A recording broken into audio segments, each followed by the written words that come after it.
Build to rent. It's a simple enough term to understand, but what actually is it? Peel back the covers on the industry and there's a lot more to the sector than simply building something with the intention to rent it out. At the end of the day, you are providing a service to people who are paying for that service, and it is service in its truest extent. In this programme, we take a deep dive into Build to Rent, not only finding out what it is, but why it's here and what it's looking to achieve. We organise 12 focus groups, so right from the name of the company through to the layouts of the units to then the choice of furniture.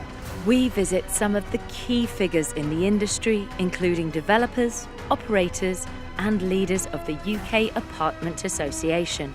People like living in purpose-built buildings with staff who care about them, with an experience that's designed to make their renting experience positive. We talk to some of the residents that have made Build to Rent their home. This is the only place I'd want to be. And we chat with some of the individuals helping to make Build to Rent a different type of living.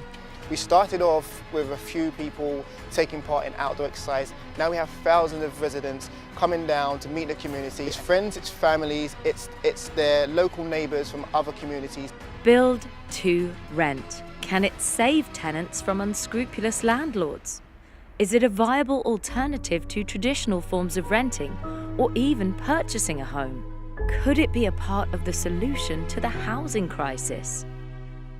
Is it just another piece of property jargon, or is it a way of life? You're watching Build to Rent, the future of living. Cast your mind back to 1996. At this time, if you wanted to purchase the average home in the UK, it would cost you just £53,000, which in today's money would only be £98,000. At this time, there are only 2 million households renting in the private sector. Fast forward to today, and according to the same source, the average house price currently sits at just over £214,500. Well over double that of just 20 years ago. But what does this mean to renting? Well, unsurprisingly, the number of renters have more than doubled too. In the latest housing survey conducted by the Ministry of Housing, Communities and Local Government, the number of households renting in the private sector has increased from 2 million in 1996 to 4.7 million households now. That's approximately 11.3 million people in the UK living in rented accommodation provided by private landlords. Struggling to put that into perspective? Well, it's more than the population of the whole of London. It's staggering. Of course, this is just private renters. If you were to include social renters, those people renting from housing associations and the like, the situation would be much, much worse.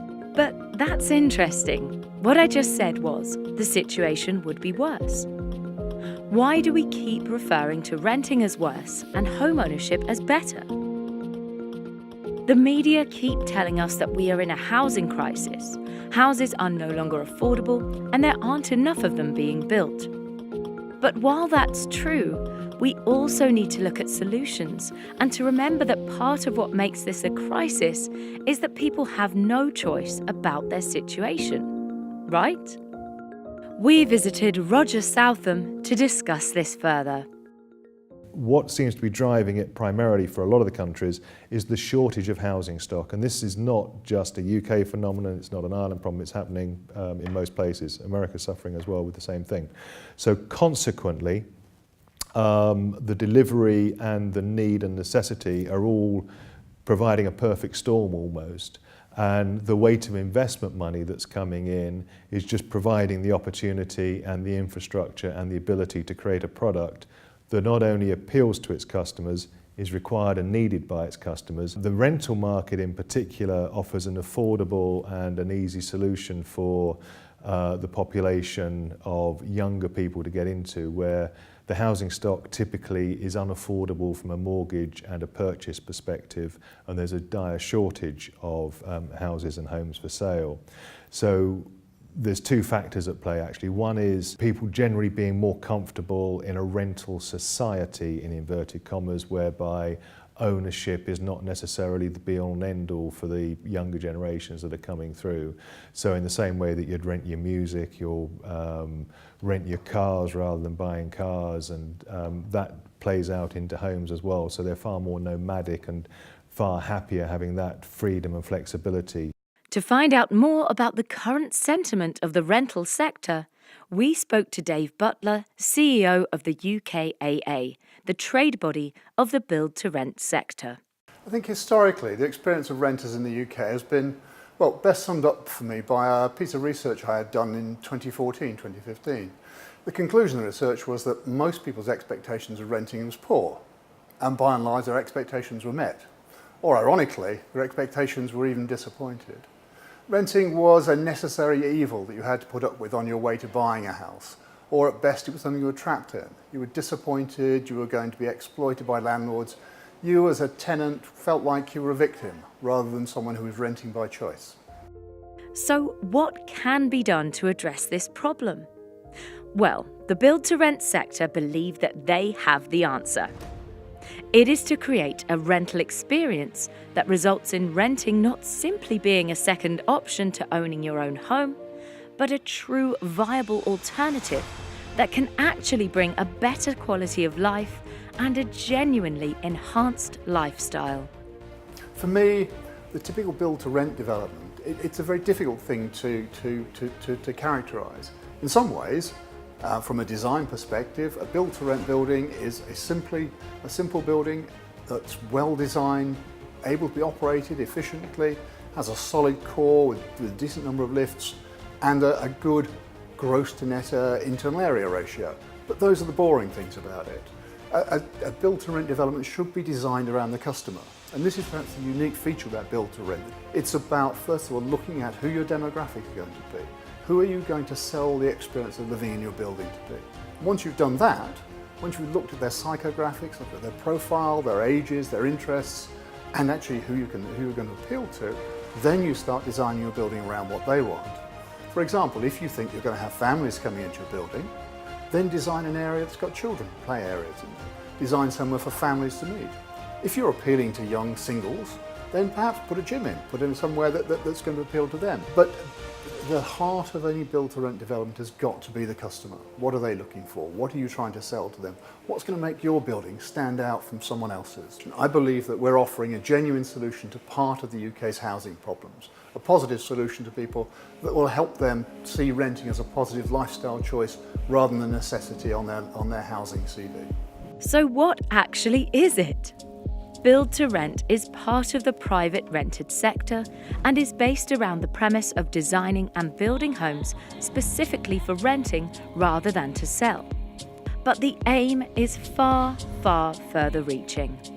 One of the key factors behind Build to Rent is that we are not simply talking about spaces to sleep in, but more about enhancing the lifestyle of the renter. More often than not, build-to-rent developments will include communal living spaces such as lounges and games rooms, as well as gyms, concierge services, and resident events. As a resident, you'll also benefit from the support of the on-site staff teams who will be able to attend to issues should they appear and help you make the best use of your time. So no more waiting around for plumbers or electricians or even parcels to arrive. To get more of an insight into the sector, we visited Simon Chatfield, the Deputy Managing Director of Eco World London, a developer specialising in the build-to-rent sector. I'm passionate about actually delivering great places that people want to live in. And I think, so often we don't focus on the end user. The chance for me to be involved in something that was actually putting the customer first in terms of the design and then the way things are actually managed was really important. We organised 12 focus groups. So we got 15 renters in a room and we took them through all of our ideas around what we wanted to do. So right from the name of the company, through to the layouts of the units, to then the choice of furniture that we put in, because feedback had said that, you know, residents were really interested in the design and quality of the furniture. So we went right down to that level and got, you know, resident focus groups to pick the sofas and the TV units and all of that kind of stuff we put in. So this is a development. It's called the Gatefold Building. It's called the Gatefold Building because it's sitting on a much larger site which was part of the old EMI records factory. So this is where EMI were based for lots of their existence. So we named the building the Gatefold. That's to do with the album cover. It's a purpose-built scheme. It's got 133 units specifically designed for rent, built around a central courtyard with a large rooftop garden. We've got 97 car parking spaces here, which are very popular. We have units with gardens. Every unit has a balcony. Some have terraces. We've got a large roof terrace. But I think the most important feature for us here is the on-site management team. So we have a team based specifically here on site that are here every day looking after the building and the tenants, right the way down to a caretaker whose job it is to make sure that the building and the development is just right and that things that happen in people's homes get fixed as quickly as we possibly can.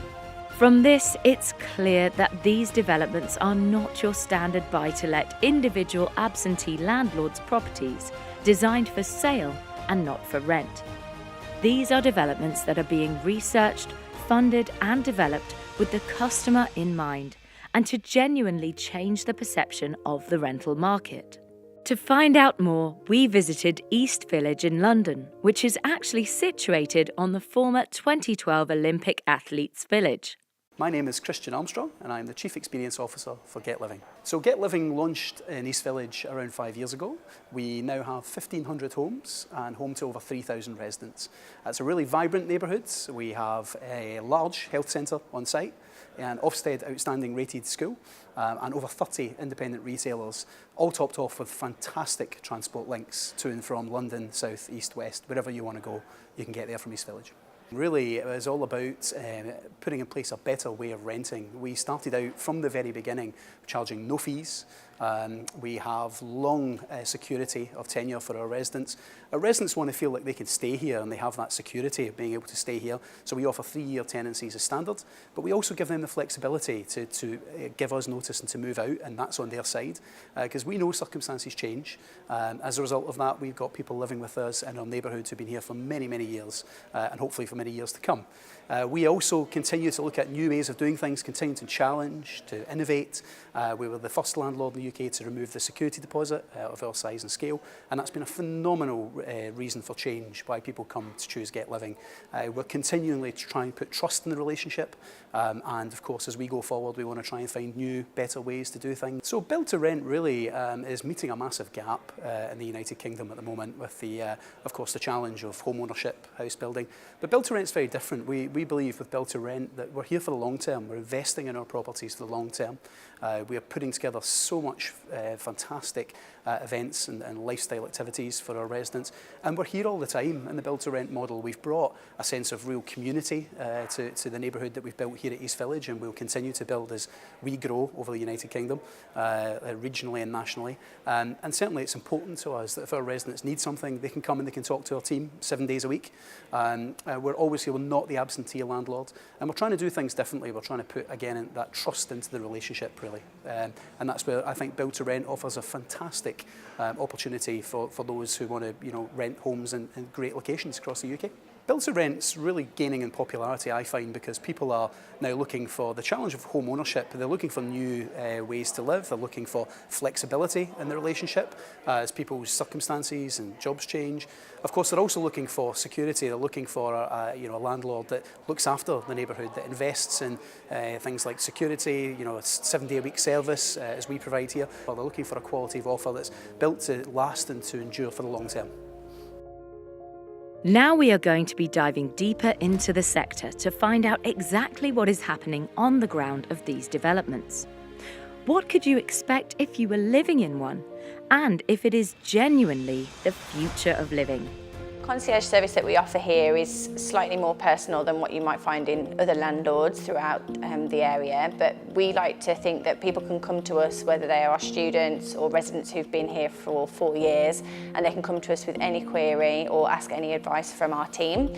We actually offer quite a flexible service with our concierge, so we offer from 8 a.m. in the morning till 8 p.m. We found that a lot of our residents like to be able to come and speak with somebody face to face after work, and so that works really well for our residents. They can come in, they can ask us questions about the mail. My opinion is that once a resident has experienced build to rent, I don't think they would comfortably or happily necessarily go back to just regular private renting. Because they get used to all of these facilities, you know, the parcel holding. I mean, how many people order something online and think, oh gosh, I'm not going to be in that day, so then it goes back or it goes to a neighbour and you can't get it. So simple things like that are really important to people, and just the responsiveness in terms of management. So if somebody reports an issue to Akash, he's literally responding within hours. Our caretaker will go and address the issue 9 times out of 10 before we even need to get it sent to an external contractor. So that responsiveness to people is really, really important.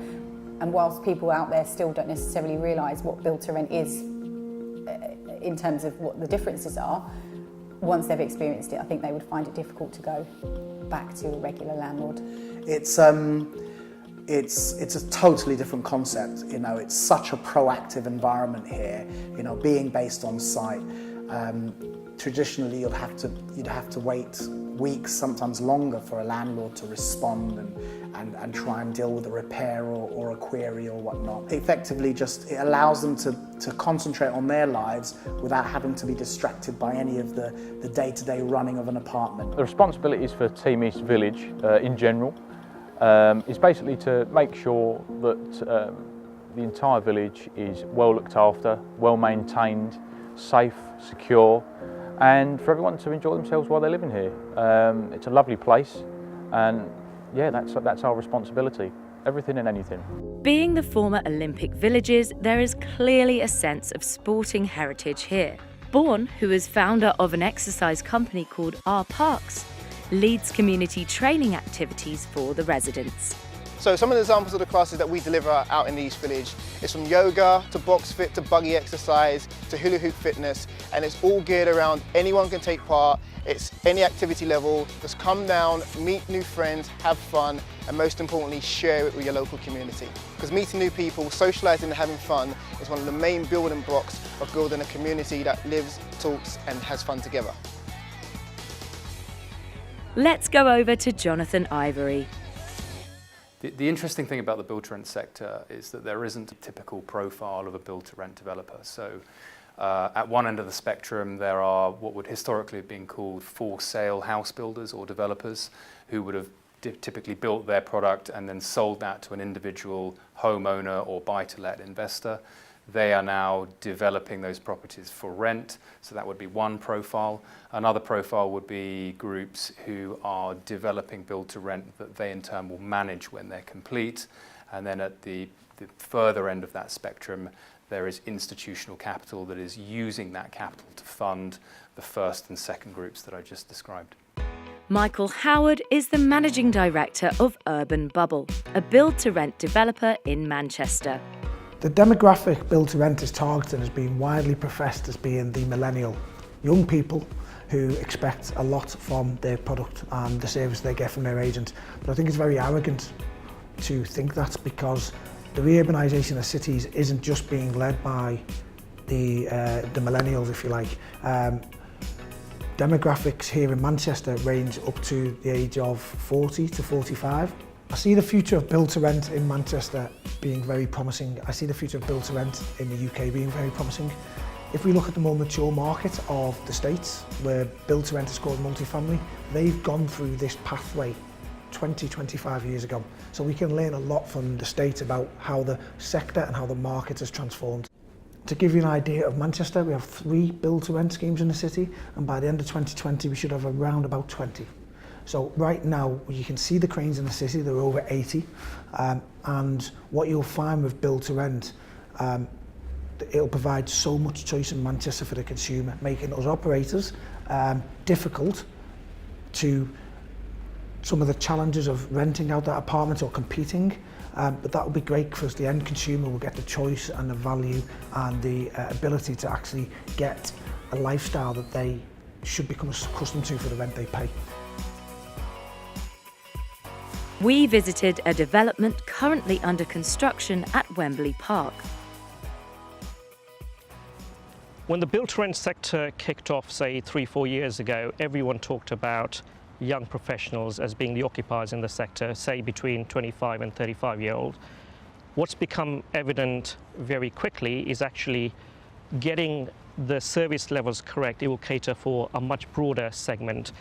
Taking TP an example, our average age is 35. Our spectrum covers all the way from students through to retired people.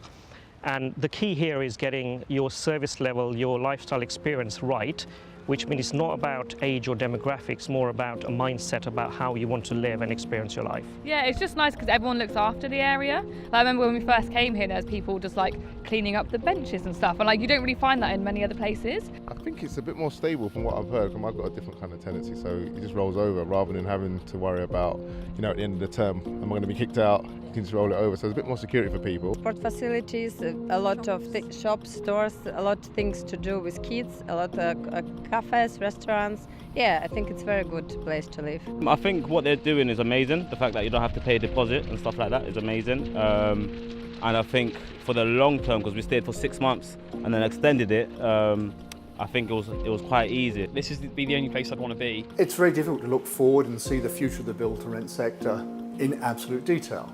And that's not because it's unclear. It's clear it will be a huge success. The potential of the sector is to be as big as student housing. Hugely investable, huge opportunity for investors around the world to help solve the UK housing crisis. But what that will mean is there are many different forms in which build-to-rent can take. Of course, the core audience at the minute is young people, 25, 34-year-old, typically seen as city workers with a reasonably high disposable income. But that's actually not the real core. The real core of the sector will be providing better quality homes than people expect at reasonable rents and providing a service which delights them. Beyond that, of course, we start to look at different demographics. We start to see people moving from houses they own back into the cities into rental properties. We start to see family rentals, allowing people the sense to put down their roots and stay in a place for a long time. So you start to look at rental communities that are associated with schooling. So the future of the build-to-rent sector is growing. It's growing in lots of different directions and growing in lots of different opportunities. The challenge for us as a sector is to create imaginative solutions to different groups of customers, to identify what those customers' needs are, meet solutions that they can afford, that provide them with lifestyles that they aspire to. So there you have it. The build-to-rent sector, from rooftop gardens to gyms and group classes. There are clearly a number of very attractive aspects to living in a build-to-rent development. But is it the future of living? We think so, but we'll let you decide.